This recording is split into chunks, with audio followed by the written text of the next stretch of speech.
Hi guys, कैसे हो guys? कि आप लोग अच्छे होंगे, अपनी लाइफ में कुछ मचा रहे होंगे, मचाने की कोशिश कर रहे होंगे। तो बेसिकली आज हम लोग क्या करते हैं, फिजिक्स के एक लेक्चर जो कि अपना वर्क पावर एनर्जी का था, उसमें हम लोगों ने थ्योरी पोर्शन जितना था सारा कुछ कंप्लीट कर लिया था। अब हम लोगों को कॉन्सेप्ट देखना है, इसके बाद कॉन्सेप्ट के साथ साथ न्यूमेरिकल भी देखना है कि उसका अप्लीकेशन पार्ट क्या होता है। तो चलते हैं अपने न्यूमेरिकल वाले लेक्चर की तरफ और देखते हैं कुछ न्यूमेरिकल। ठीक है, तो कॉपी पेन लेके बैठ जाओ, साथ में मतलब कहानी की तरीके नहीं सुनना, आज थोड़ा क्वेश्चन सॉल्व करने की कोशिश करते हैं। ठीक है, तो बेसिकली आज हम लोग करना क्या है, अपने पास मान लो पहला क्वेश्चन एक ऐसे है, मैंने कुछ रिकैप करवा लेता हूँ एक बार ताकि तुम्हारे लिए आसान हो जाए। तो है क्या कि हम लोगों ने वर्क और एनर्जी में कुछ फार्मूले पढ़े थे। कौन सा एक फार्मूला था, W बराबर F इंटू एस, पहला फार्मूला ये था। ठीक है, मान लो कि कोई अपने पास एक ऑब्जेक्ट है, m मास की ऑब्जेक्ट है। इसके बाद है क्या कि ये ऑब्जेक्ट सीधे इधर चली जा रही है। ठीक है, ये ऑब्जेक्ट कितना डिस्प्लेस हुई, 5 मीटर डिस्प्लेस हुई ये ऑब्जेक्ट। ठीक है, इस पे एक कोई फोर्स लगा, इस पे क्या लगा, एक कोई फोर्स लगा। ठीक है, ये इस पे अगर एक कोई फोर्स लगा है तो यहाँ पे क्या हो जाएगा, W बराबर F इंटू एस। अब इसके बाद ये फार्मूला पहला बनेगा, ये पहला फार्मूला हो गया। दूसरा फार्मूला क्या होता है, W बराबर F इंटू एस, तो ये हो जाता है F S cos theta, F S cos theta. ये कब होता है फार्मूला, अगर कोई F फोर्स किसी एंगल पे लग रहा हो तो उसको हम क्या कैसे हम लोग शो करते हैं, तो वैसे ही शो करते हैं कि एफ एस। सपोज करो कि मान लो ये क्या है कि ये हॉरिजॉन्टल लाइन है। ठीक है, हॉरिजॉन्टल लाइन से ये क्या है कि ये फोर्स जो है ये थीटा एंगल बना रहा है। कितना एंगल सब्सटेंस पता है, थीटा एंगल बना रहा है। अगर ये थीटा एंगल बना रहा है तो यहाँ पे क्या हो जाएगा, डिस्प्लेसमेंट चूंकि तुम्हारा इस साइड है, ठीक है, और फोर्स तुम्हारा इस साइड है, तो यहाँ से अगर तुम निकालने की कोशिश करोगे तो क्या हो जाएगा, W बराबर एफ एस कॉस थीटा। कैसे होता था, मैंने बताया था कि ये जो ये कंपोनेंट होता है, सपोज करो ऐसे कोई ये फोर्स है। ठीक है, इसके दो कंपोनेंट करते थे, एक एक्स एक्सिस में करते थे, एक वाई एक्सिस में करते थे। तो एक्स एक्सिस में और एक कंपोनेंट कहाँ करते थे, वाई एक्सिस में करते थे। जो अब ये इसको हम थीटा मान लेते थे, ऐसे ही कंपोनेंट करते थे। ये जो एफ फोर्स होता है, ठीक है, इसका जो थीटा की तरफ कंपोनेंट होता है वो क्या होता है, एफ कॉस थीटा होता है। क्या होता है, एफ कॉस थीटा। और जो परपेंडिकुलर होता है इसके, तो वो क्या होता है, एफ साइन थीटा होता है। क्या होता है, एफ साइन थीटा होता है। तो यहाँ से क्या आ जाएगा, W बराबर एफ एस कॉस थीटा, या यूं बोल दो इसको, W बराबर एफ कॉस थीटा एस। ये तीन फार्मूले मैंने बताए थे, बस इन्हीं तीन फार्मूला। और एक फार्मूला मैंने क्या बताया था, काइनेटिक एनर्जी का बताया था कि काइनेटिक एनर्जी बराबर क्या होता है, half M V square, half M V square, ये बताया था। और एक पोटेंशियल एनर्जी का फार्मूला था, पीई बराबर क्या होता है, एम जी एच होता है। क्या होता है, एम जी एच। एक फार्मूला और मैंने बताया था, पावर बराबर क्या होता है, वर्क अपॉन टाइम बताया था। अब यहाँ से ही हमको यही 5 फार्मूलों में क्या करना है, न्यूमेरिकल करने हैं 6 फार्मूलों में। तो इन फार्मूलों को आप जल्दी से नोट कर लो, इसके बाद हम लोग चलते हैं आगे अपने न्यूमेरिकल साइड में। अब होता क्या है कि जब मैंने बताया कि काइनेटिक एनर्जी बराबर हाफ एम वी स्क्वायर होता है, तो ये फार्मूला कब अप्लाई होता है, अगर कोई एक एम मास की ऑब्जेक्ट है। सपोज करो कि ये कोई एम मास की ऑब्जेक्ट है। ठीक है, ये क्या है, ये विराम की पोजीशन में है। अगर मैंने इस पे कोई ये फोर्स लगाया तो ये क्या आ गया, इसके अंदर कुछ एक मोशन आ गया। ठीक है, तो ये अगर इसके अंदर क्या आ गई, मोशन आ गई, तो इसकी मोशन के कारण जो इसकी, अगर कोई एक ऑब्जेक्ट है, ऑब्जेक्ट के मोशन के कारण जो एनर्जी आती है उसको क्या नाम देते हैं, काइनेटिक एनर्जी नाम दिया जाता है। काइनेटिक एनर्जी नाम दिया जाता है, बात समझ आई होगी। ठीक है, और दूसरा क्या बताया था कि ऑब्जेक्ट के शेप, साइज और कॉन्फ़िगरेशन के कारण, कॉन्फ़िगरेशन मतलब कैसे है, शेप, साइज और कॉन्फ़िगरेशन के कारण जो एनर्जी आती है उसको क्या नाम दिया जाता है, पोटेंशियल एनर्जी का नाम दिया जाता है, पोटेंशियल एनर्जी कहा जाता है। इतनी बात समझ में आई होगी। ठीक है, अब इसके बाद मैंने पावर के बारे में क्या बताया था कि पावर क्या होती है कि बेसिकली जो तुम काम कर रहे होते हो और वो काम कितने समय तक कर रहे हो, ठीक है, तो उसको हम लोग क्या कहते हैं, पावर कहते हैं। तो इतनी बात समझ में आ गई होगी। अब चलते हैं अपने न्यूमेरिकल पोर्शन की तरफ और देखते हैं इस पे कैसे कैसे न्यूमेरिकल बनते हैं। मैं न्यूमेरिकल को जितना घुमा सकता हूँ उतना घुमा दूंगा आज। इसके बाद अगर ये सारे न्यूमेरिकल सीख गए आप तो कॉन्सेप्ट इससे क्लियर हो जाएंगे और आगे के कॉन्सेप्ट में कोई प्रॉब्लम नहीं पड़ेगी। अब इमेजिन करो कि एक कोई ये ऑब्जेक्ट है, ये इस ऑब्जेक्ट का मास कितना है, 5 kg की कोई एक ऑब्जेक्ट है, ठीक है। इस पे मैंने एक फोर्स लगाया तो इस फोर्स का मान कितना है, 3 न्यूटन का है। ये बेसिक प्रॉब्लम होती है, बेसिक कंसेप्चुअल प्रॉब्लम होती है। ये 3 न्यूटन का इस पे कोई फोर्स लगाया। अब ये 5 kg की ऑब्जेक्ट है, 5 kg की ऑब्जेक्ट है, 3 न्यूटन का इस पे फोर्स लगाया और ये ऑब्जेक्ट कितना डिस्प्लेस हुई 3 मीटर डिस्प्लेस हो गई। इतनी बात समझ में आई होगी। ये ऑब्जेक्ट 3 मीटर डिस्प्लेस हो गई। अब यहां से जैसे मैं निकालने की कोशिश करूं कि यहाँ पे बताओ मेरे को कि कितना वर्क हुआ है, तो तुम यहाँ पे क्या बताओ कितना वर्क हुआ है, W बराबर F इंटू एस फार्मूला लगा दोगे। अब तुमको यहाँ पे ये सोचना चाहिए, देखो तुम्हारे पास 6 फार्मूले हैं, 6 फार्मूले में 3 फार्मूले काम के हैं, 3 फार्मूले इसमें नहीं लगेंगे, सिंपल सी बात है। तुमको लगाना क्या है, W बराबर F इंटू एस लगाना है, ठीक है। ये फार्मूला क्यों लगाना है, क्योंकि यहाँ पे देखो कि जो डिस्प्लेसमेंट हो रहा है वो भी इस डायरेक्शन में हो रहा है, फोर्स भी तुम्हारा इसी डायरेक्शन में लग रहा है। जब दोनों चीजें सेम डायरेक्शन में होती हैं, जब दोनों चीजें सेम डायरेक्शन में होती हैं तो वहां पे क्या हो जाता है कि उस केस में W बराबर F इंटू एस फार्मूला लगा देते हो। 1 मिनट रुकना।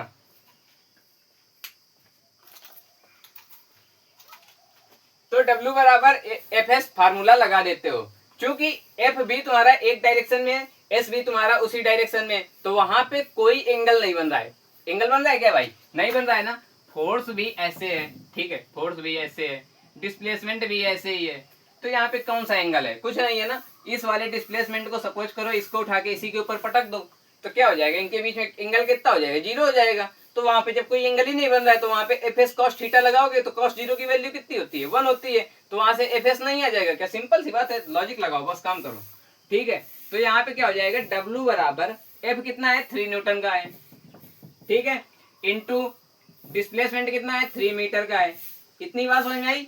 अब यहां से क्या हो जाएगा, ये हो जाएगा 9 Newton metre.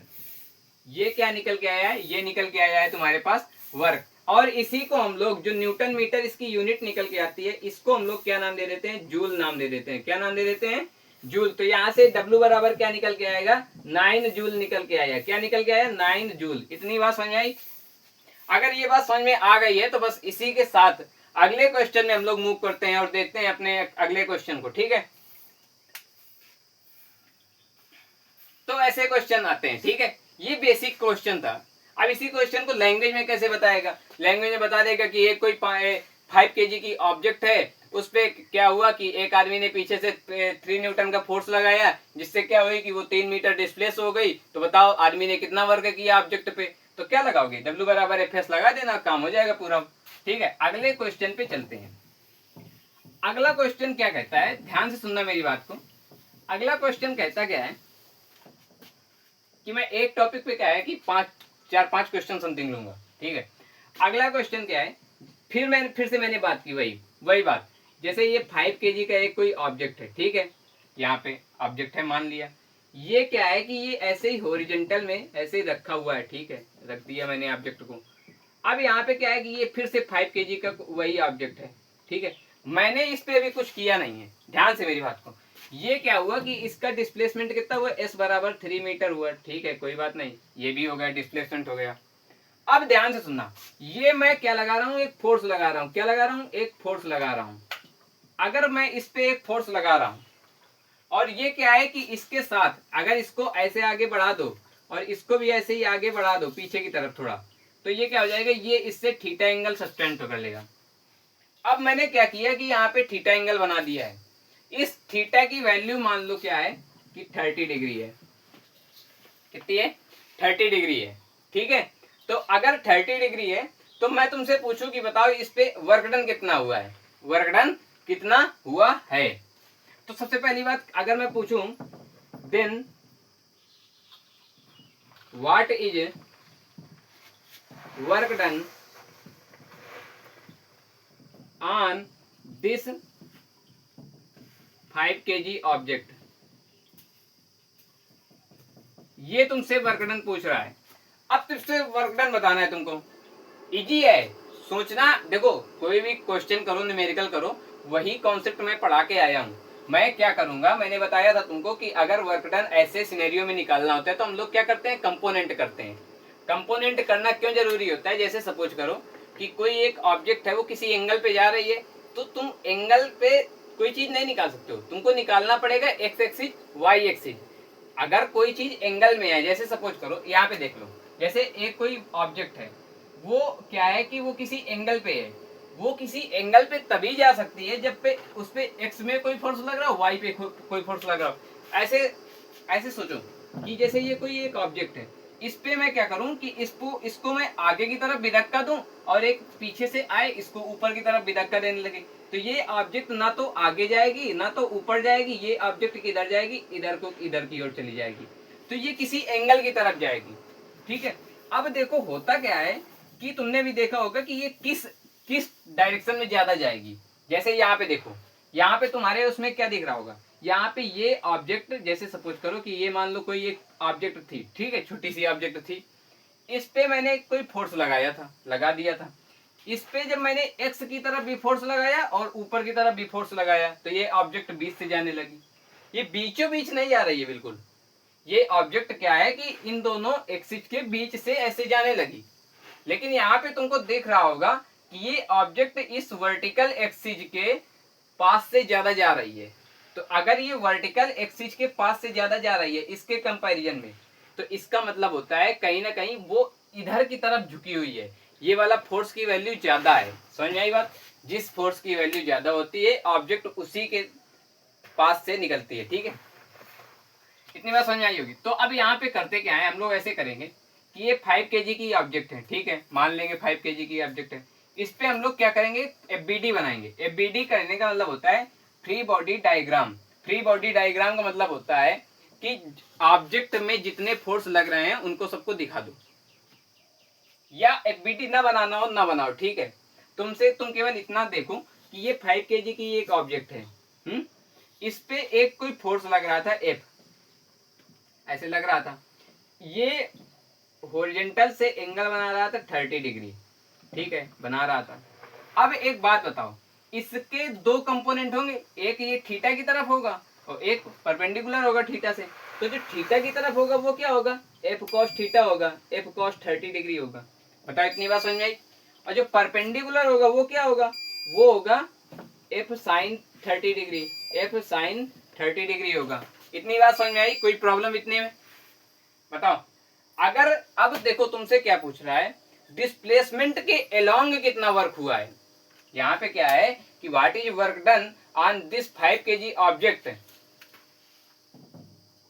Along displacement, along displacement. तो यहाँ पे क्या होगा, ठीक है, अलोंग डिस्प्लेसमेंट।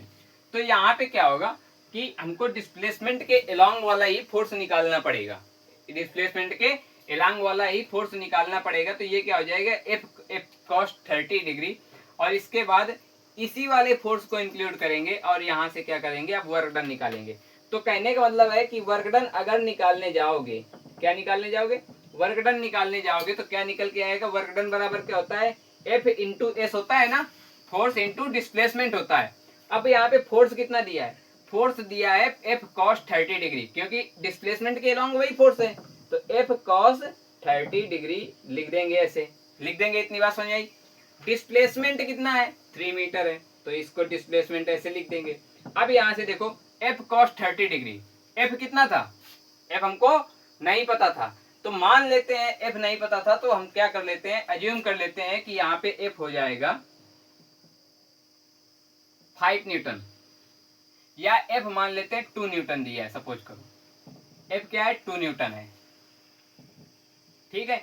तो जो एफ 2 न्यूटन है, तो एफ की जगह क्या रखोगे, 2 रख दोगे। अब एक बात बताओ, कॉस 30 डिग्री की वैल्यू कितनी होती है, कॉस 30 डिग्री की वैल्यू होती है √3/2, √3/2 इंटू एस कितना है 3 मीटर है, तो 3 मीटर ले लेंगे। ये 2 से 2 कैंसिल आउट हो जाएगा और यहाँ से क्या निकल के आएगा 3√3 metre, sorry 3√3 newton metre, newton metre निकल के आएगा। बात समझाई?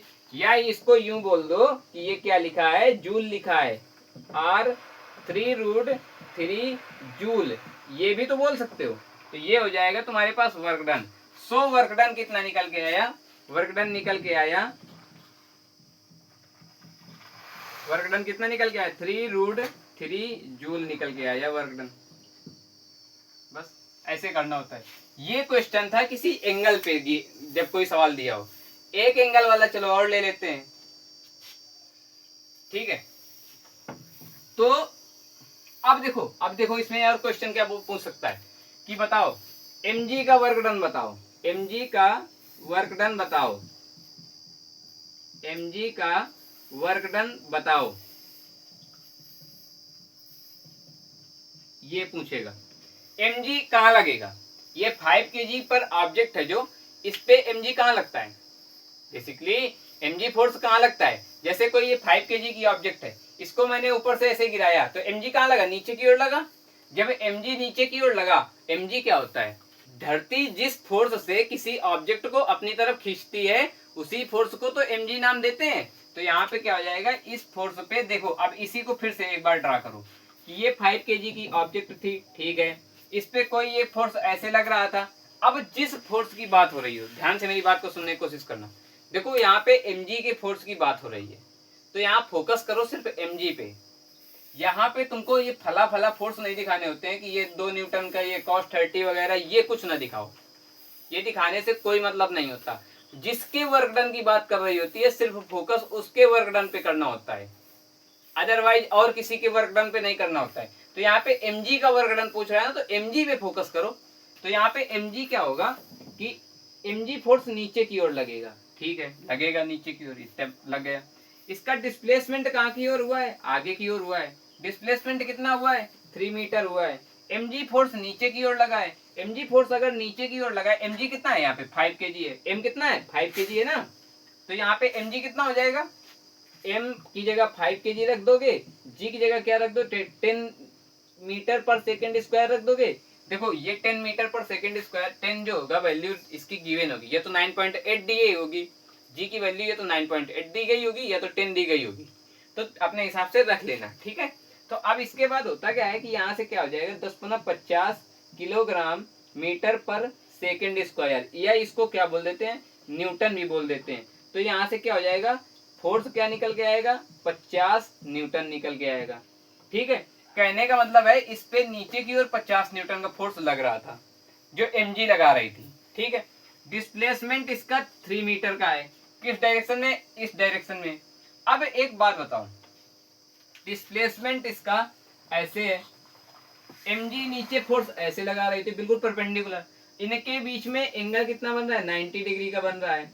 अब यहाँ पे 90 डिग्री का एंगल बन रहा है, यहाँ पे फोर्स क्या है कि 50 न्यूटन का नीचे है और s की वैल्यू कितनी है 3 मीटर x एक्सिस पे, यहाँ पे थीटा 90 डिग्री है। तो यहाँ पे फार्मूला लगा दो, क्या लगाओगे fs cos थीटा लगाओ, fs cos थीटा, f क्या है 50 न्यूटन का है, s क्या है, s की जगह क्या रखोगे 3 रखोगे ना, 3 cos थीटा, cos 90 वैल्यू कितनी है cos 90 रख दो, 50 into 3 into cos 90, cos 90 value क्या है, cos 90 वैल्यू कितनी होती है, cos 90 वैल्यू होती है 0। तो क्या हो जाएगा, यहाँ पे हो जाएगा 0 जूल। तो वर्क डन कितना हो जाएगा 0 जूल हो जाएगा, क्योंकि जब किसी संख्या के साथ 0 का मल्टीप्लीकेशन करोगे तो एक 0 ही तो आएगा। तो वर्क डन इस केस में कितना हुआ 0 हुआ। मतलब जब किसी वस्तु को धरती अपनी ओर खींच रही होती है और वस्तु एक्स एक्सिस में मूव कर रही होती है और धरती उस पर कोई एक फोर्स लगा रही होती है, तो वर्क डन कितना होता है धरती का 0 होता है। बात समझ कर लोगे, ऐसे करते हैं, ठीक है। तो ये दूसरा क्वेश्चन हो गया। तीसरे क्वेश्चन में चलते हैं। तीसरे क्वेश्चन में चलने से पहले मैं कुछ एक अब अच्छा क्वेश्चन लेते हैं, ठीक है। ये तो हो गए छोटे मोटे क्वेश्चन, ठीक है। तो बेसिकली इन क्वेश्चन में क्या बताना चाहता था, बस केवल एक ही चीज बताना चाहता था कि अगर कहीं फोर्स किसी एंगल में लग रहा हो, तो उस एंगल में जब कोई फोर्स लग रहा होता है तो वहां पे बेसिकली हम लोग क्या कर लेते हैं, कंपोनेंट कर लेते हैं। क्या कर लेते हैं, कंपोनेंट कर लेते हैं। अगर एक्स एक्सिस के अलोंग कोई कंपोनेंट करोगे तो वो क्या हो जाएगा, एक्स एक्सिस के अलोंग मतलब थीटा के साथ वाला कंपोनेंट क्या होता है, एफ कॉस थीटा होता है, और थीटा के परपेंडिकुलर वाला कंपोनेंट क्या होता है, एफ साइन थीटा होता है।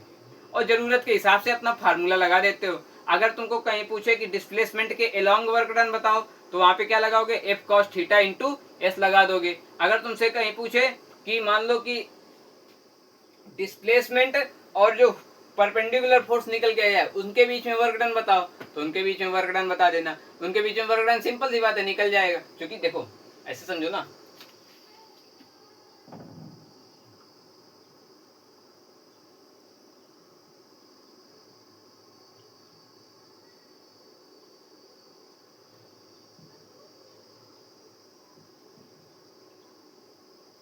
एफ और इसके क्या है, इसके कंपोनेंट क्या होते हैं, theta, F cos theta, F sine theta, F cos theta, F sine theta. इतनी बात समझ आई। अब यहाँ पे करना क्या है तुमको कि इसके अलोंग वाला निकालना है। क्या निकालना है, इसके अलोंग वाला वर्क डन निकालना है। तो यहाँ पे एफ साइन थीटा और F cos theta, F sine theta क्या है, वो फोर्स निकल के आया है। क्या निकल के आया है, एफ साइन थीटा फोर्स निकल के आया है। तो यहाँ पे एक फोर्स ऐसे था, एफ साइन थीटा ऐसे, ठीक है। तो ये हो गया एफ साइन थीटा। और यहाँ पे क्या है कि भाई ये थीटा एंगल कौन सा लिया है तुमने, ये वाला थीटा एंगल ये लिया है। तो ये मैं यहाँ पे ये बताने की कोशिश कर रहा हूँ, बीच में वीडियो रुक गया था। मैंने कहा है कि F sine theta F cos theta, ठीक है, F sine theta F cos theta, मैं ये बताने की कोशिश कर। अब चलो ठीक है, तुम मान लो, चलो एफ कॉस थीटा, सपोज करो कि ये थीटा कितना है, 30 डिग्री का है, ठीक है। तो यहाँ से क्या हो जाएगा, और मान लो एफ कितना है, 2 न्यूटन का है, ठीक है। तो यहाँ से अगर एफ कॉस थीटा निकालने जाओगे कितना निकल के आएगा, मेरी बात को ध्यान से सुनना। एफ कॉस थीटा कितना निकल के आएगा, 2 न्यूटन। कॉस थीटा कितना है, कॉस कॉस 30 की वैल्यू कितनी होती है, कॉस 30 की वैल्यू होती है √3/2, 2 से 2 मर जाएगा तो कितना वैल्यू निकल के आएगी, √3 निकल के आएगी। क्या निकल के आएगी, √3। तो कहने का मतलब है कि ये इस डायरेक्शन में कितना हो जाएगा, √3 न्यूटन का हो जाएगा फोर्स, ठीक है। अब देखो ये एफ साइन थीटा है, एफ साइन थीटा के केस में क्या हो जाएगा, F sine theta, F sine theta मतलब एफ साइन, अब यहाँ पे साइन थीटा जो होगा ये 30 डिग्री वाला होगा। तो एफ क्या था, 2 था।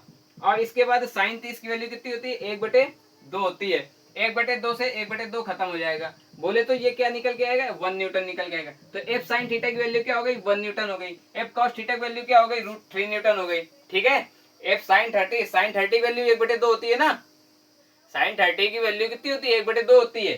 तो यहाँ से क्या निकाल के लाए तुम, 1 न्यूटन निकाल के लाए। ये 1 न्यूटन, ये √3 न्यूटन। अब मैं तुमसे पूछने की कोशिश ये कर रहा था, मैं कह रहा था कि अगर तुमसे कोई पूछे कि बताओ यहाँ पे तुमने तो क्या हुआ, तुम अब एक काम करो, मुझे एफ साइन थीटा वाला वर्क डन बता दो कि एफ साइन थीटा में जो ऑब्जेक्ट में फोर्स ऊपर की तरफ लग रहा था उस पर कितना वर्क डन हुआ है, मैं ये पूछने की कोशिश कर रहा था। तो यहाँ पे अगर वर्क डन निकालोगे तो मान लो डिस्प्लेसमेंट कितना हुआ है, 3 न्यूटन का हुआ है, सॉरी 3 मीटर का हुआ है, ठीक है। और इस पे जो फोर्स लग रहा था ऊपर की ओर, जो एफ साइन थीटा की वैल्यू थी वो क्या थी, 1 न्यूटन की वैल्यू थी, ठीक है। तो ये 1 न्यूटन और ये 3 मीटर, 3 मीटर इधर 1 न्यूटन ऊपर, 3 मीटर इधर 1 न्यूटन ऊपर। तो यहाँ पे कितना आ गया, एंगल कितना आ जाएगा, 90 डिग्री। जब 90 डिग्री आ जाएगा तो उस केस में वर्क डन कितना हो जाएगा, 0 हो जाएगा। उस केस में वर्क डन कितना हो जाएगा, 0 हो जाएगा। बात समझ आई। तो ये चीजें होती हैं, ठीक है, कर लोगे। अब अगले क्वेश्चन में चलो।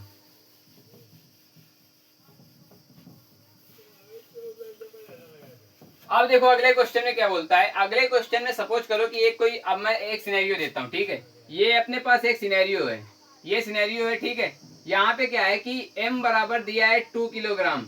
यहाँ पे क्या दिया है, m बराबर 2 किलोग्राम दिया है, m बराबर क्या दिया है, 2 किलोग्राम दिया है, ठीक है। इस पे मैं कोई फोर्स लगाता हूँ, इस पे क्या लगाता हूँ, एक कोई फोर्स लगाता हूँ। जब इस पे मैं कोई एक फोर्स लगाता हूँ तो यहाँ पे क्या होता है कि ये 2 किलोग्राम ऑब्जेक्ट जो है ये मूव करके क्या आ जाती है, 2 किलोग्राम इधर की आ जाती है, ठीक है। यहाँ पे इस डिस्टेंस से इस डिस्टेंस को जाने में यस कितनी डिस्टेंस है, मान लो यस क्या है 4 मीटर है, ठीक है, यस कितनी है 4 मीटर है, ठीक है। यहाँ पे जो सिनेरियो को समझने की कोशिश करना, ये जो ऑब्जेक्ट थी यहाँ पे जब ये ऑब्जेक्ट विराम में रखी थी, बिल्कुल रेस्ट पे थी, कोई इसमें वेलोसिटी वगैरह नहीं थी, तो यहाँ पे u बराबर कितना हो जाएगा 0 मीटर पर सेकंड हो जाएगा, बात समझ आई। और यहाँ पे v बराबर कितना हो जाएगा, v बराबर हो जाएगा 4 मीटर पर सेकंड हो जाएगा, v बराबर क्या हो जाएगा, सॉरी 5 मीटर पर सेकंड लिख सकते हैं, ठीक है। यस बराबर 4 मीटर दिया है, तो क्या तुम यहाँ से a नहीं निकाल सकते हो, बताओ। अब मैं तुमसे यहाँ पे क्वेश्चन पूछ लूं कि बताओ find out acceleration, find out acceleration. तो फाइंड आउट अगर एक्सेलरेशन निकालना है तो यहाँ पे क्या लगाओगे, third equation of motion, third equation of motion लगाओगे, थर्ड इक्वेशन ऑफ मोशन लगाओगे। अब थर्ड इक्वेशन ऑफ मोशन में क्या होगा, यहाँ पे v स्क्वायर बराबर u स्क्वायर प्लस 2as, क्यों 2as, क्यों प्लस, क्योंकि प्लस इस वजह से चूंकि तुम्हारा क्या हो रहा है, एक्सेलरेटेड हो रही है, रिटार्डेटेड नहीं हो रही, मंदन नहीं हो रहा है, यहाँ पे ऑब्जेक्ट एक्सेलरेटेड हो रही है। नई बात समझाई, नई बात समझाई। वेलोसिटी क्या है यहाँ पे, इनिशियल वेलोसिटी 0 मीटर पर सेकेंड है, फाइनल वेलोसिटी 5 मीटर पर सेकेंड है। ज्यादा कौन सी है, फाइनल वेलोसिटी है, इनिशियल वेलोसिटी कम है, इनिशियल वेलोसिटी अगर कम है फाइनल वेलोसिटी ज्यादा है। भाई अगर मान लो तुम अभी यहाँ पे ऐसे खड़े हो, ठीक है खड़े हो, अब तुम क्या करो कि थोड़ी देर बाद तुम्हारे लिए मोशन कितनी हो जाए, 2 मीटर पर सेकंड की हो जाए। तो जब 2 मीटर पर सेकंड की मोशन हो जाएगी तो उस केस में तुम अभी पहले यहाँ पे खड़े थे, 2 मीटर पर सेकंड की मोशन हो गई, 1 सेकंड मान लो ऐसा तुमने किया है, तो final velocity minus initial velocity upon time करोगे तो फाइनल वेलोसिटी क्या हो जाएगी 2 हो जाएगी, माइनस इनिशियल वेलोसिटी 0 हो जाएगी, अपॉन में 1 करोगे, यहाँ से 2 माइनस 1 0 करोगे तो 2 निकल के आएगा, 2 अपॉन 1 करोगे तो 2 निकल के आएगा, खत्म कहानी। कहने का मतलब है कि वहां पे एक्सेलरेशन ही हो रहा होगा, ठीक है। तो यहाँ से क्या लगाओ, जब एक्सेलरेटेड हो रही होती है तो वहां पे प्लस लेते हो, जब प्लस लेते हो तो आगे क्या करोगे, वी स्क्वायर स्क्वायर को अच्छे से बना देते हैं, वी स्क्वायर कर दिया, वी स्क्वायर की जगह क्या रखोगे 5 मीटर पर सेकेंड स्क्वायर, 5 मीटर पर सेकेंड स्क्वायर, ठीक है। यू स्क्वायर क्या हो जाएगा, यू स्क्वायर की जगह क्या रखोगे 0 मीटर पर सेकेंड स्क्वायर प्लस 2 इंटू ए की जगह क्या रखोगे, निकालना है, एस क्या है 4 मीटर है, यहां से निकालोगे 5 मीटर स्क्वायर का क्या होता है, 5 मीटर पर सेकेंड का स्क्वायर क्या होता है 25 मीटर पर सेकेंड स्क्वायर, 25 मीटर पर सेकेंड स्क्वायर।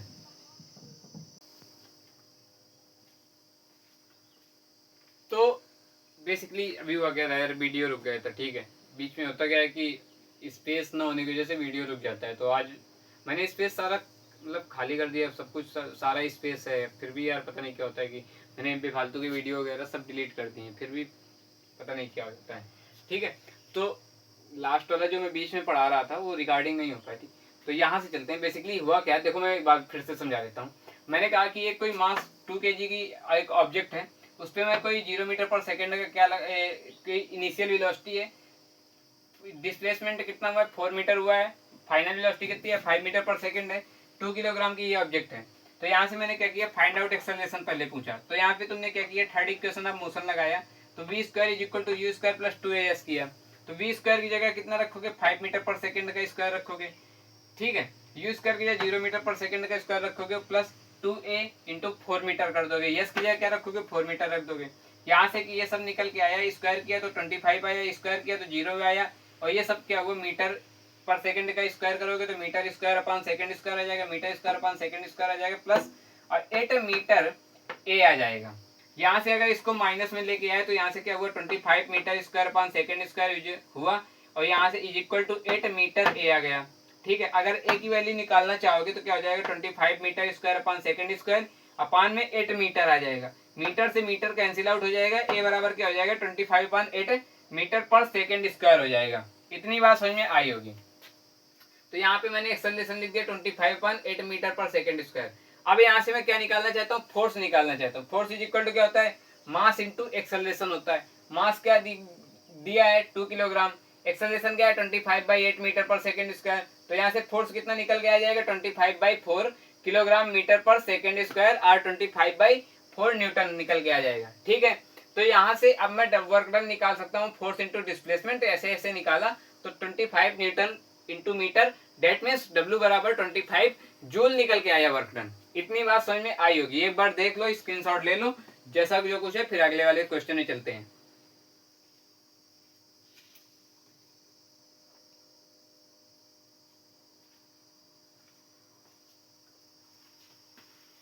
आई थिंक तुमने ले लिया होगा स्क्रीनशॉट। ठीक है, अब मैं अगले वाले क्वेश्चन में चलता हूँ और इस पे क्वेश्चन टिपिकल करने की कोशिश करता हूँ। अब जैसे मुझे बताओ, हाँ अबे यार, हाँ चलो ठीक है, देखो यहाँ पे है क्या, मैंने एक बार तुमको बताया था कि अभी अभी हम लोगों ने क्वेश्चन क्या लिया था, अभी हम लोगों ने क्वेश्चन लिया था कि एक अपने पास एक ऑब्जेक्ट थी, ये 2 किलोग्राम की ऑब्जेक्ट थी। ठीक है, 2 किलोग्राम की थी ना, ये भी 2 किलोग्राम की ऑब्जेक्ट थी। कितने किलोग्राम की थी? 2 किलोग्राम की थी आई थिंक। मैंने तो इरेज कर दिया, 25/4। ठीक है, 2 किलोग्राम की ऑब्जेक्ट थी। तो इसकी क्या थी, इनिशियल वेलोसिटी कितनी थी? v बराबर कितना था? v बराबर कितना था? v बराबर सॉरी इनिशियल वेलोसिटी u बराबर क्या था? 0 मीटर पर सेकेंड आया था, और v बराबर क्या था? 5 मीटर पर सेकेंड स्क्वायर, 5 मीटर पर सेकेंड आया था। ठीक है, अब यहाँ से जो डिस्प्लेसमेंट हुआ था वो क्या हुआ था? 4 हुआ था। डिस्प्लेसमेंट कितना हुआ था? 4 मीटर का था। ठीक है, फोर्स कितना निकल के आया था? फोर्स निकल, एक्सेलरेशन कितना निकल गया? 25/8 आया था। तो एक्सेलरेशन और इंटू मास किया तो 25/4 आया था। हाँ, फोर्स कितना निकल के आया था? फोर्स निकल के आया था 25/4 न्यूटन का। ये क्या था? फोर्स था। ठीक है, इतनी चीजें थी, ये सिनेरियो था। ठीक है, अपने पास पूरा। अब इसी सिनेरियो में देखता हूं, अब यहाँ पे मैं हम लोग क्या लगाने की कोशिश करते हैं? वर्क एनर्जी थ्योरम लगाने की कोशिश करते हैं। तो वर्क एनर्जी थ्योरम क्या बोलती है? Work done by all the forces equal to change in kinetic energy. Basically work done by all the forces. ठीक है, work done by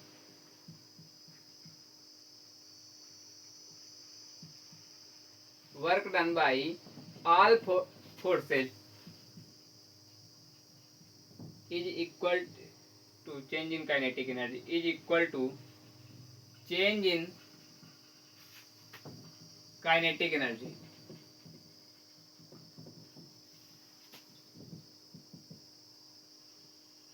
change in kinetic energy, ये होता है वर्क एनर्जी थ्योरम।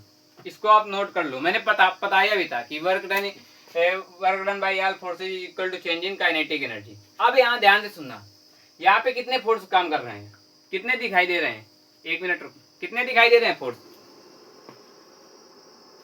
यहाँ पे आपको कितने फोर्स दिखाई दे रहे हैं, ये बात बताने की कोशिश करो। 25/4 न्यूटन एक फोर्स सामने की तरफ जा रहा है। इसके अलावा तुमको कोई और फोर्स दिखाई दे रहा है क्या? बताओ, सोचो, कोई किसी एंगल पे है क्या फोर्स? नहीं है ना। अगर किसी एंगल पे नहीं है तो उसका F sine theta F cos theta वाला कंपोनेंट काम खत्म हो गया, क्योंकि एक ही डायरेक्शन में तो एफ ले लेंगे। ठीक है, सिंपल सी बात है, इतनी बात समझ में आई होगी। अब चूंकि एक ही डायरेक्शन में तो एफ ले लिया, एफ साइन थीटा वाला कोई फोर्स है नहीं, तो इसको लेने की कोई जरूरत ही नहीं है। फ्रिक्शन मैंने बोला नहीं है, अभी नाम भी नहीं लिया। mg, अगर मैं यहाँ पे mg लग रहा होगा, तुम्हारे मन में एक क्वेश्चन आ रहा होगा, mg लग रहा है भैया, तो mg नीचे की ओर लगेगा, डिस्प्लेसमेंट आगे की ओर है, उन दोनों के बीच 90 डिग्री का एंगल है, तो यहाँ पे वर्क डन कितना हो जाएगा? 0 हो जाएगा। तो वर्क डन बाई, अब यहाँ पे लिखोगे क्या? चलो लिख देते हैं। ठीक है, तो work done by all forces, तो work done by gravity, work done by gravity plus work done by external force, क्या हो जाएगा? External force, external force. ठीक है, is equal to change in kinetic energy. इतनी बात समझ आई होगी। वर्क डन बाई ग्रेविटी क्या हो जाएगा? ग्रेविटी कितना फोर्स लगा रही होगी नीचे को? बताओ, कितना लगा रही होगी ग्रेविटी? तो मैंने क्या कहा कि बेसिकली अपने पास एक सिनेरियो है। इस सिनेरियो में क्या है कि 2 किलोग्राम की एक ऑब्जेक्ट है, यहाँ पे इनिशियल वेलोसिटी इसकी 0 मीटर पर सेकंड है, 2 किलोग्राम की ऑब्जेक्ट है, वही फाइनल वेलोसिटी इसकी 5 मीटर पर सेकंड हो गई, डिस्प्लेसमेंट कितना हुआ? 4 मीटर हुआ, पीछे से कोई फोर्स लगा होगा तो यहाँ पे डिस्प्लेसमेंट हुआ। ठीक है, तो वर्क डन बाई, अब मैंने बोला क्या कि मैंने कहा कि बताओ यहाँ पे मैं इसको दूसरी मेथड से भी लगा सकता हूँ। वहां पे मेरा वर्क डन कितना निकल के आया था, वहां पे वर्क डन जो निकल के आया था वो 25 जूल निकल के आया था, 25 जूल वर्क डन निकल के आया था। अब मैं यहाँ पे इसको दूसरे मेथड से लगा के देखने की कोशिश करता हूँ कि आएगा कि नहीं आएगा। तो मैंने क्या कहा कि एक वर्क एनर्जी थ्योरम होती है जिस जो क्या बोलती है कि work done by all the forces is equal to change in kinetic energy. ठीक है, तो यहाँ पे क्या बोला कि अब work done by all forces, ये मैं पहले अभी ये लिख रहा हूँ work done by all forces. Work done by all forces में क्या आ जाएगा, यहाँ पे कितने फोर्स दिखाई दे रहे हैं, यहाँ पे सिर्फ तुमको दो फोर्स दिखाई दे रहे होंगे, एक फोर्स ये जो लगा रहे हो तुम और दूसरा mg जो लगा रही है। तो जब मैं वर्क डन बाई ग्रेविटी लिखने गया तो वर्क डन बाई ग्रेविटी क्या है, mg है और इसके बाद s लिखा। ठीक है, mg s लिखा, ये हो गया वर्क डन बाई ग्रेविटी वाला force, work done by gravity वाला फोर्स ये हो गया।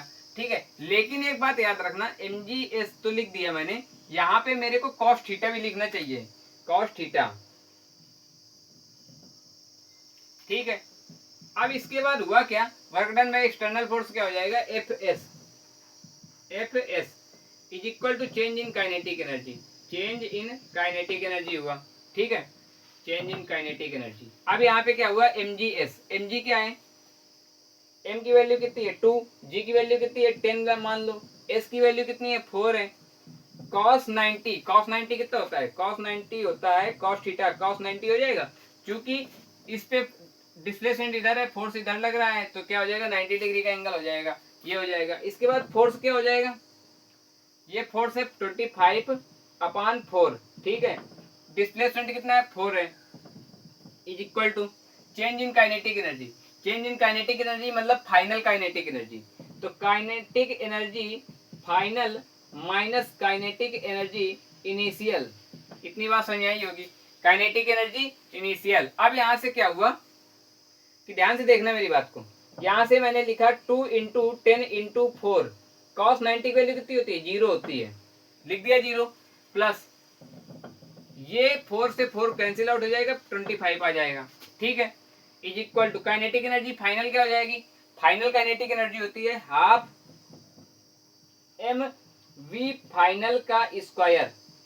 ठीक है, इसके बाद वी फाइनल का square minus half M V initial का स्क्वायर हो जाएगा, हो जाएगा। अब यहां से मेरी बात को ध्यान से सुनना।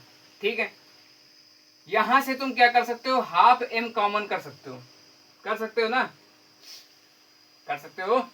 तो यहां से पहली बात ये कितना हो जाएगा 0 हो जाएगा, क्योंकि 2 इंटू 10 इंटू 4 इंटू 0 करोगे 0 आएगा, प्लस 25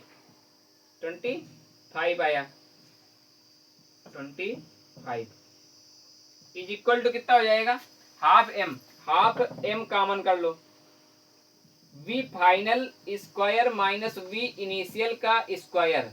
ठीक है, इतनी बात समझ आई होगी।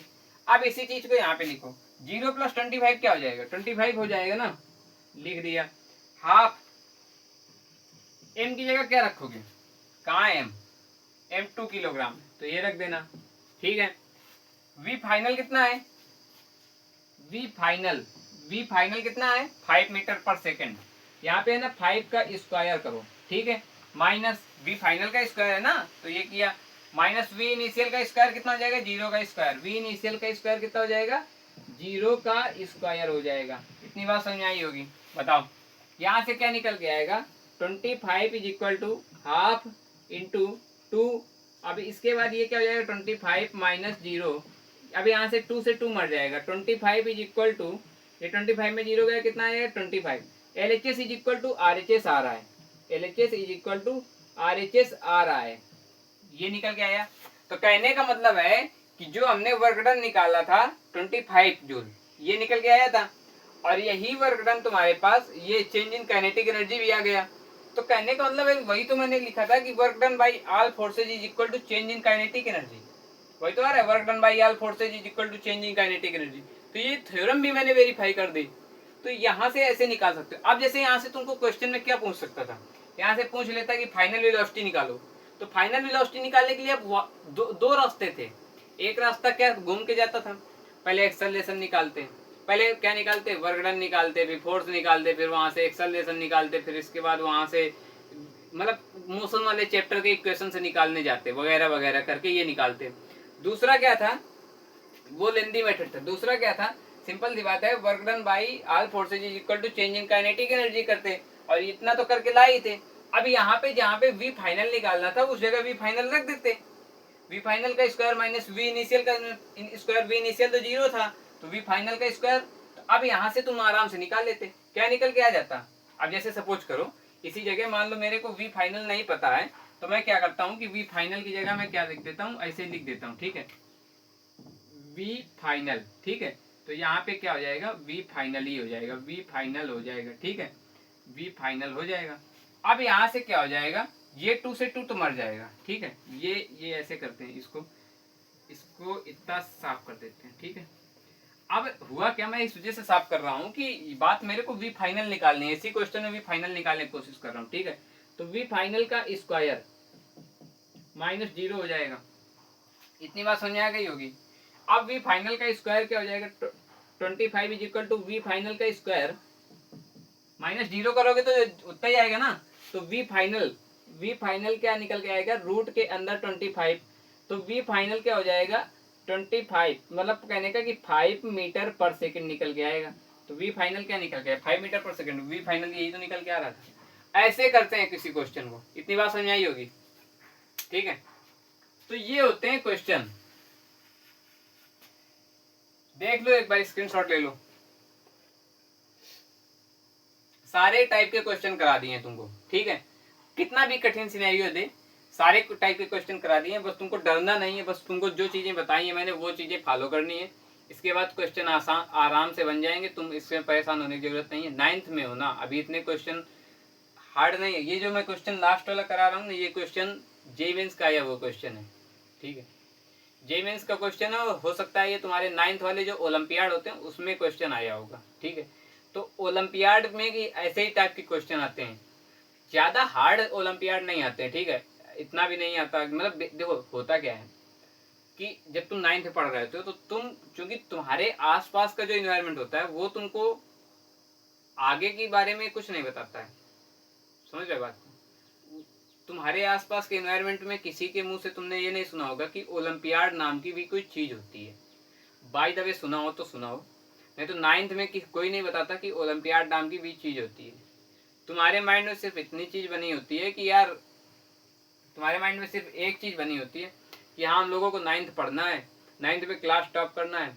By the way class top नहीं किया तो जो 10th में आता है, तो 10th में हम लोगों को क्लास टॉप करना है, स्कूल टॉप करना है, गांव टॉप करना है। तो बस छोटी छोटी चीजें जो जहाँ पे तुम टॉप करने का सोचते हो, तुम कभी सब्जेक्ट के डेप्थ में जाने की कोशिश ही नहीं करते हो। तुम फिजिक्स को फिजिक्स की तरीके देखते ही नहीं हो, केमिस्ट्री को केमिस्ट्री के तरीके देखते ही नहीं हो। तुम्हारा टारगेट होता है मार्क्स लाना, ठीक है। तो वहां पे तुम अटके रहते हो, तुम आगे की चीजों को एक्सप्लोर ही नहीं करते हो। तुम चलो नहीं करते हो, ठीक है, तुमको कोई बताता भी नहीं है, तो इस वजह से तुम ओलंपियाड वगैरह की चीजें देखते ही नहीं। तो तुमको बस वही चिंदी क्वेश्चन जो एफ एस होता है, एफ एस कॉस थीटा निकाल दो, एफ एस निकाल दो, वर्क डन निकाल दो, ये ऐसे ऐसे क्वेश्चन होते हैं, ठीक है, यही करते रहते हो। लेकिन ओलंपियाड के जब क्वेश्चन उठा के देखोगे, ओलंपियाड में ऐसे ही क्वेश्चन आते हैं, इससे थोड़ा और कठिन जाएंगे क्वेश्चन, कितने कठिन जाएंगे। तो ये चीजें होती हैं, ओलंपियाड नाम की भी एक चीज होती है, ठीक है। तो यही सारी चीजें होती है, तो इन सब चीजों को एक्सप्लोर करना होता है। अब यहाँ पे अब ऐसा भी नहीं है कि मैं बहुत हार्ड चीजें पढ़ा रहा हूँ, ऐसा कुछ नहीं है, ठीक है। देखो ओलंपियाड में ऐसे ही क्वेश्चन आते हैं, तो कुछ ना कुछ तो मेहनत करनी पड़ेगी ना। तुम्हारे लेवल से ऊपर जा रहा हूँ, बस ये है। तुम जो सोच रहे थे वो तुम्हारी सोच से मैं ऊपर चला गया हूँ, तुमको इस वजह से चीजें हार्ड लग रही, तुमको इस वजह से वो चीजें बुरी लगने लगती हैं। तो थोड़ा ट्राई करो, इफर्ट डालो, जितना इफर्ट डालोगे उतना ही आसानी होगी। मैं तुमको एक बात बता दूं, 9th हाई स्कूल का सिलेबस बहुत कम होता है। जितना एक्स्ट्रा सीख लोगे वो तुम्हारे लिए होगा। अगर फर्स्ट ईयर के सिलेबस में जाओगे, फर्स्ट ईयर का सिलेबस इतना वास्ट होता है कि वहाँ पे तुम ये समझ लो कि फर्स्ट ईयर का सिलेबस इज इक्वल टू वो जो सीजेपी का प्रोटेस्ट नहीं हुआ है, वहाँ पे जो भीड़ होती है, वैसा ही कुछ होता है कि अगर गलती से तुम वहाँ गिर गए ना, तो दोबारा उठ नहीं पाओगे, खड़े नहीं हो पाओगे फिर दोबारा, ठीक है। तो ऐसे ही कुछ फर्स्ट ईयर का सिलेबस होता है कि गलती से तुम अगर कहीं चूक गए ना, तो फिर ये समझ लो कि तो हैंडल होगा ही नहीं तुमसे। काफ़ी मतलब लेवल अप होता है, ठीक है, चीज़ें लेवल अप हो चुका होता है, अलग अलग चीज़ें पढ़ती हैं, काफ़ी मोटी मोटी बुकें होती हैं, तो वहाँ पे थोड़ा बर्डन ज़्यादा होता है, समझ रहे हो बात को। थोड़ा जैसे जैसे बड़े होते तो as a boy as a girl थोड़ा मेच्योरिटी भी आने लगती है, मेच्योरिटी के साथ साथ मतलब वर्कलोड भी बढ़ जाता है कि घर में ये हेल्प करानी है, वो करानी है, ऐसा तो होता नहीं है कि रूरल एरिया से हो। और जहाँ तक मैं सोचता हूँ कि मतलब मेरे जो वीडियो देख रहे होगे आप रूरली से देख रहे होगे, ज़्यादा बाहर से कहीं नहीं देख रहे होगे अभी फ़िलहाल, ठीक है, जो स्टार्टिंग है। तो जहाँ से देख रहे होगे तो कुछ ना कुछ तो काम पड़ता ही होगा। जब चीज़ें काम पड़ता है तो होता क्या है कि ऐसे ही करके तुमको प्रॉब्लम पड़ती है, ठीक है। तो 1 मिनट, तो प्रॉब्लम पड़ती है, तो इस वजह से थोड़ा अपने आप को इफर्ट डालो, सीखो और प्रयास करो। नहीं आ रही चीज़ें और प्रयास करो, नहीं आ रही चीज़ें और प्रयास करो, नहीं आ रही चीज़ें फिर लास्ट में जाके कमेंट में पूछो, कहीं भी पूछो, कैसे भी पढ़ो, लेकिन पढ़ो। 9th हाई स्कूल का सिलेबस ये तुम्हारा बेसिक होता है। यहाँ पे जितना एक्स्ट्रा सीख सकते हो सीख लो, ठीक है। और जो मैं अभी एफबीडी वगैरह के बीच में नाम लेता हूँ ना कि एफबीडी बनाओ, ये करो वो करो, ये सब फर्स्ट ईयर की चीज़ें हैं, लेकिन मैं नाम लेता हूँ ताकि तुमको जब फर्स्ट ईयर में जाओ तो तुमको डर ना लगे इन चीज़ों से। ये मतलब मेरा मोटिव यही होता है भाई। मैं सिंपल सी बात है कि हाँ, मैंने जो चीज़ें गलत की हैं, गलती की हैं अपनी लाइफ में, वो मैं नहीं तुम लोगों से रिपीट करवाना चाहता हूँ, ठीक है। तो फिर अब इसकी लेक्चर समझ में आया होगा। अगर लेक्चर समझ में आया है तो वीडियो को लाइक कर देना और सब्सक्राइब कर देना चैनल को। इसके बाद अगर ज़्यादा से ज़्यादा शेयर कर दो ताकि और लोगों को पता चल जाए, ठीक है, कि यहाँ पे ऐसा कंटेंट मिलता है, ठीक है। तो हैं साथ में, दोनों लोग करते हैं, मिलके हो जाएंगी चीज़ें आसानी से, बिल्कुल टेंशन फ्री रहो, ठीक है। सब चीज़ें करो, एंजॉय करो, सब कुछ करो, लेकिन पढ़ाई भी साथ में करते जाओ। पढ़ाई अगर 4 घंटे कर रहे हो तो एंजॉय सिर्फ 1 घंटे करो, ये चीज़, ठीक है। तो मिलते हैं अगले वीडियो में, तब तक के लिए ये वीडियो, और इसके बाद कुछ क्वेश्चन खुद से करने की ट्राई करना, ना है तो कमेंट में जाकर पूछ लेना। अगले वीडियो मिलते हैं, बाय बाय।